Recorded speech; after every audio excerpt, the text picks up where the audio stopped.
Welcome back to The Rich Nonprofit. This is Straight Talk for Mission-Driven Women. And Happy New Year! It is 2026. Oh my gosh. Let's talk about what we're going to build this year. Because I'm watching things shift.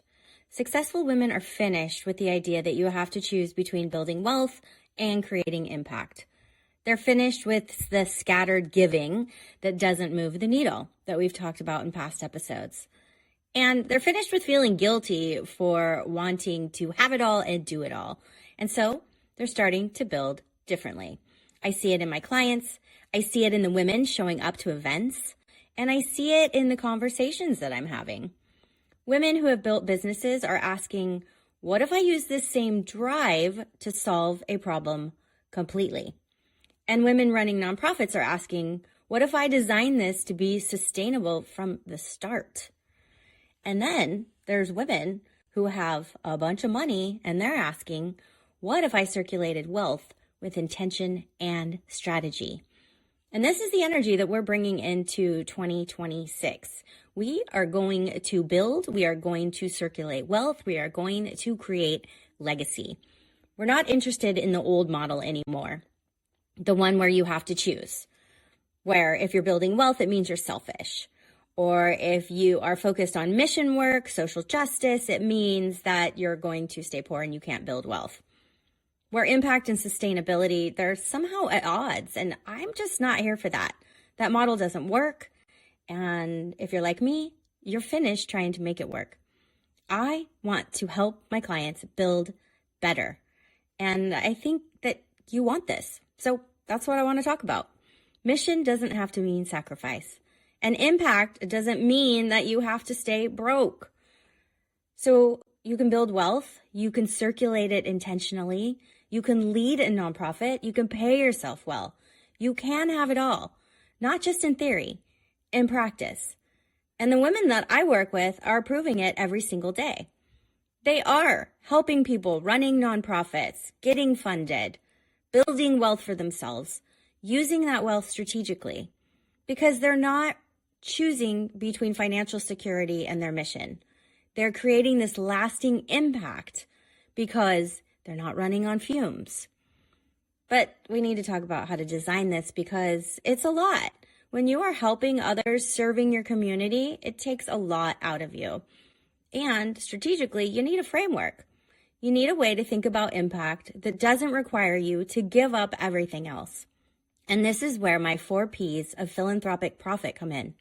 It's the methodology I use with my clients who want to build a nonprofit or foundation and then scale it. And I always start with the most important one, the one that holds everything else together. The first P is purpose. Yes, it is part of your mission statement. It is what you tell donors, but it's the true reason, the personal, deep, non-negotiable reason that you want to or you are doing this work. Why does your wealth exist in the first place? Not what you've been told that wealth is for, keeping up with the Joneses, having that nice car, of course. I mean, we all want that. And not what you think you're supposed to say, but what's true for you. Because when you connect why you're building wealth to your purpose, then money stops being just numbers in an account. It becomes a tool, a responsibility, and your legacy. So your purpose might be something that you lived through or something you witnessed, a problem that makes you so angry because you can't solve it. It's a future you're building for people who come after you. Whatever it is, it's yours. It's personal and it matters. For me, when I got into school board advocacy, it's because I had worked at a nonprofit, I had taught in the schools, and I saw how marginalized students and families were treated. And I just couldn't take it anymore. There had to be a better way to include them into the public school system, which by law should have been happening, but it wasn't. And so that's how I started advocating, showing up to school board meetings and helping these families where I could. And this is what keeps you going when the work gets hard. Or when you do start your nonprofit and you don't get that grant. Or when you have your board and they disagree with you. When you're exhausted and you're wondering, is it really worth it? Your purpose is your anchor. And a lot of people skip this part. They just kind of jump right into it. Of course, they have an idea of who they want to help and they just start. But they're not thinking about what structure makes sense or thinking about it strategically, honestly. Because yes, you have your purpose. Yes, you have your big heart. But if you don't put it all together, it's not going to stick. Now, if you don't have purpose and you're just going through the motions and checking the boxes of what you think you should do when you start your nonprofit, well, you might build something that looks good, but it's not going to feel right to you. And that's not going to last either. So I tell everyone, purpose first. Let's figure out your purpose, and then everything else will flow from there. Now, the second P is people. Once you know your purpose, this becomes clear. Because who does your purpose call you to serve? Now, look, like me, I want to help everyone, and I'm sure you're that way. But you can't create impact for everyone. Not in the beginning, anyway. You have to choose. And that choice matters because it's going to determine everything else.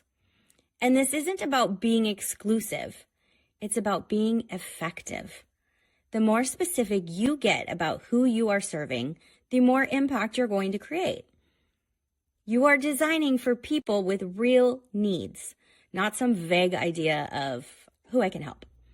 Your people are almost always connected to your purpose. The reason you care about this mission is usually because you have lived it, a family member has, you've witnessed it, or you were shaped by it. Your purpose reveals your people. Now, the third P is promise. What specific change are you committed to creating for those people? Not awareness, not education. Well, yes, that is great. That will come. And it's not really supporting, helping, empowering. It's changing. What will be different because your organization exists? And this is where you get serious, because the promise is what you're building toward. And it's what donors fund. It's what your team rallies around. It's how you measure whether this nonprofit is working. Your promise isn't about what you do. It's about what you are changing. And you're committing to this for decades, not just a tax year, I hope.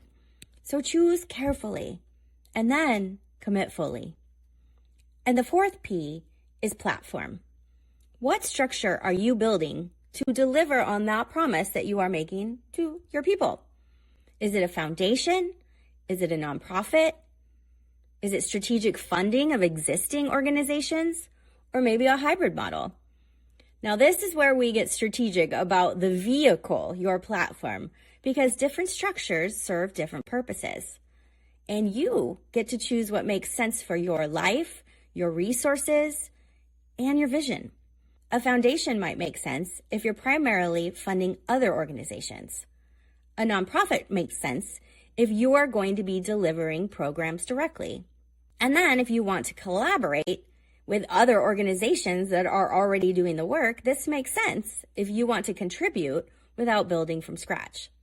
And there's no one right answer. There's only what works for you.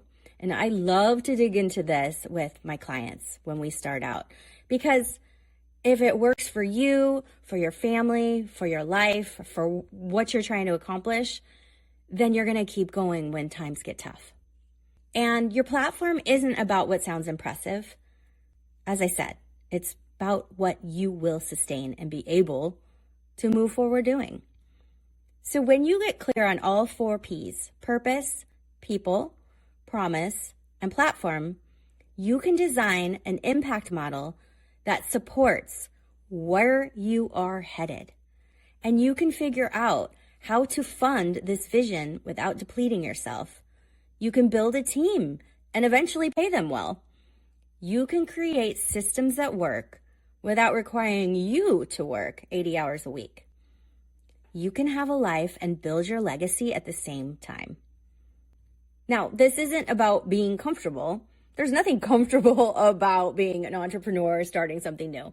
And this isn't about building a nonprofit so that you can feel good about yourself. I mean, sure, you will, but it's about the people you're impacting. And you have to know this is going to require work, commitment, showing up when it's hard. But what it doesn't require is you choosing between financial security and your mission. You no longer have to be broke to prove you care. As I said in the beginning, we are finished with that. I've been there when I worked for the nonprofit, and it was terrible. And you don't have to work for pennies to prove you're committed. You can build wealth, circulate it strategically, run a nonprofit, pay yourself well, do it all.